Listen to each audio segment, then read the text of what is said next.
Maintenant, on est un petit peu, on va dire, rodé puisqu'on a eu une longue période d'école à la maison qui n'a pas été très facile au début. C'était différent aussi parce que nous n'étions pas les professeurs. Les leçons étaient déjà apprises à l'école. Et là, c'était la mise en pratique, quoi, les devoirs. C'était moins stressant. Moi, j'ai donné des révisions. Comme ça, au moins, voilà, ceux qui, en plus, n'ont pas Internet pour suivre les classes virtuelles, je sais qu'ils ont leur cahier de leçons. C'est des choses qu'on a déjà vues ensemble en classe. Dès le jeudi, comme on a su ça, oui, le mercredi soir, on a fait un livret papier pour donner à tous les élèves le vendredi. Comme ça, au moins, ils ont tous le travail. Et au moins, comme ça, je sais qu'ils peuvent travailler sans forcément déranger les parents qui télétravaillent ou autre. Je sais qu'ils peuvent faire les exercices tout seuls.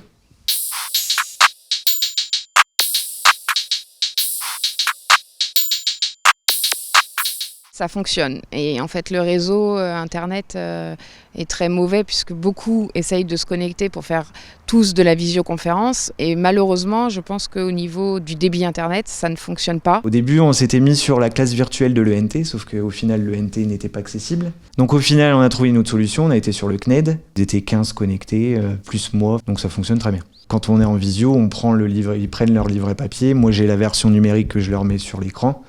Et on fait ensemble, ils posent des questions s'ils ont besoin, et puis voilà, on corrige. Et après, voilà, ce que j'ai pas pu voir, soit ils m'envoient le travail par mail, soit on corrigera à la rentrée le 26 avril.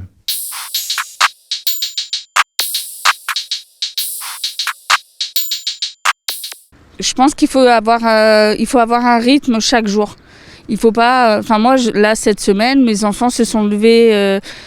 Comme s'ils allaient à l'école pendant la semaine. On essaye de faire des jeux, on essaye de faire des activités un petit peu pour pas trop les laisser non plus sur les tablettes, sur les jeux. J'ai donc ce petit livre, je réussis mon CE1 et on fait 2-3 pages par jour. En général, on travaille l'après-midi, puis après on fait des petits jeux de société, Juste après, on a la chance d'avoir un jardin, donc on profite du plein air pour faire des petites activités dehors.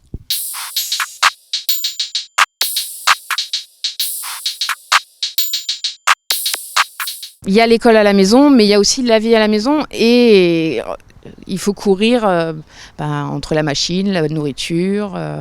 Voilà. Moi, je télétravaille également, donc en plus, j'ai aussi ma part de choses à faire. Donc c'est vrai que c'est une organisation qu'on a appris à prendre déjà de l'année dernière. Mon mari est en télétravail, donc je gère les filles, je m'adapte vraiment à leur rythme. Le fait que je sois en chômage partiel, ça tombe bien, je pense, pour tout le monde. Pour mon mari qui peut pas les aider, pour les filles qu'elles aient un soutien, au moins psychologique même. Moi, je le prends comme un temps de qualité avec les filles. C'est bien, en fait, de profiter, quoi, vraiment des filles sans stress. Vas-y, je commence. Quoi qu'il en soit, ils demandent de l'attention. Même si je suis là ou que les filles sont en autonomie, bon voilà, les enfants ont quand même besoin de nous. Il y a aussi des enfants qui ont un peu de difficultés, qui ont besoin vraiment d'être encadrés. Pour ma part, donc mon fils est atteint d'un trouble de hyperactivité et de dyslexie.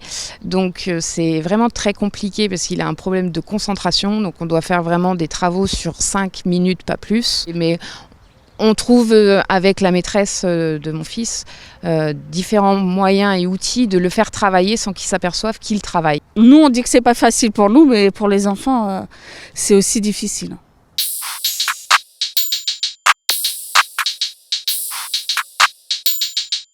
Mon mari avait posé sa semaine en mai, mais ça a un peu chamboulé quand même les plans, pour ma part. Bon, en soi, ça a un impact au niveau personnel, parce que forcément, j'avais prévu de voir ma famille. Là, du coup, je les verrai pas, mais c'est pas grave. Après, vaut mieux penser aussi à la situation sanitaire en ce moment, et puis se dire que si c'est un sacrifice qui peut faire en sorte qu'on en sorte une bonne fois pour toutes, voilà.